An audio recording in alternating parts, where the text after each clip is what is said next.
All right, hello everybody. This is Mrs. Bohr, and this is our Read Aloud.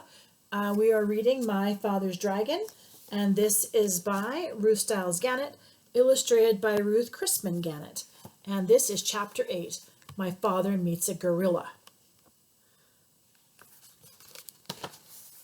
There's a picture of the lion from the previous chapter.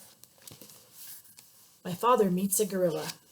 My father was very hungry, so he sat down under a baby banyan tree on the side of the trail and ate 4 tangerines. He wanted to eat 8 or 10, but he had only 13 left, and he might be a long time before he could get more. He packed away all the peels and was about to get up when he heard the familiar voices of the boars. I wouldn't have believed it if I hadn't seen them with my own eyes, but wait and see for yourself. All the tigers are sitting around chewing gum to beat the band. Old Rhinoceros is so busy brushing his tusk that he didn't even look around to see who's going by. And they're all so busy they won't even talk to me. Horse feathers, said the other boar, now very close to my father. They'll talk to me. I'm going to get to the bottom of this if it's the last thing I do. There's a picture of them. The voices passed my father and went around a curve, and he hurried on because he knew how much more upset the boars would be when he saw the lion's mane tied up in hair ribbons. Before long, my father came to a crossroads, and he stopped to read the signs.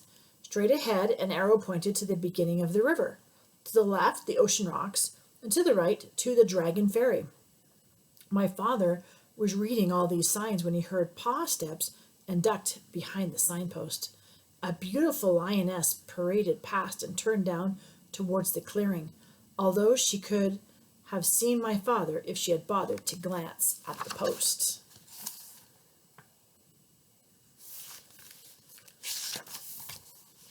She was much too occupied looking dignified to see anything but the tip of her own nose. It was the lion's mother, of course, and that, thought my father, must mean that the dragon was on this side of the river. He hurried on, but it was farther away than he had judged. He finally came to the river bank in the late afternoon and looked all around, but there was no dragon anywhere in sight. He must have gone back to the other side. My father sat down under the palm tree and was trying to have a good idea when something big and black and hairy jumped out of the tree and landed with a loud crash at his feet. Well, said a huge voice.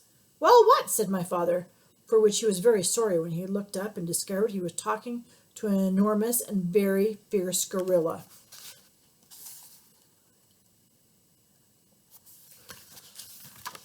Well, explain yourself, said the gorilla. I'll give you until 10 to tell me your name, business, your age, and what's in that pack. And he began counting to 10 as fast as he could. My father didn't even have time to say Elmer Elevator Explorer before the gorilla interrupted. Too slow. I'll twist your arms the way I twist that dragon's wings, and then we'll see if you can't hurry up a bit. He grabbed my father's arms, one in each fist, and was about to twist them when he suddenly let go and began scratching his chest with both hands. Blast these fleas, he raged. They won't give me a moment's peace, and the worst of it is when you can't even get a good look at them. Rosie, Rhoda, Rachel, Ruthie, Ruby, Roberta, come here and get rid of this flea on my chest. It's driving me crazy. 6 little monkeys tumbled out of the palm tree, dashed to the gorilla, and began combing the hair on his chest.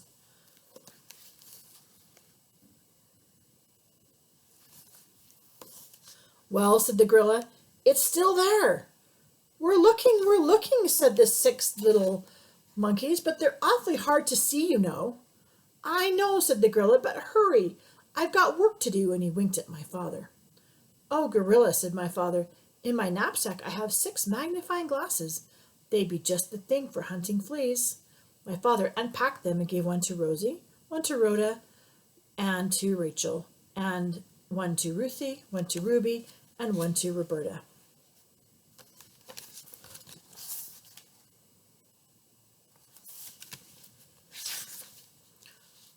Why, they're miraculous, said the 6 little monkeys.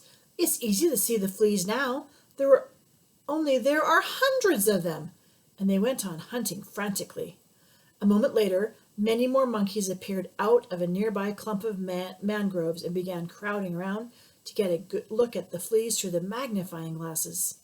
They completely surrounded the gorilla, and he could not see my father, nor did he remember to twist his arms.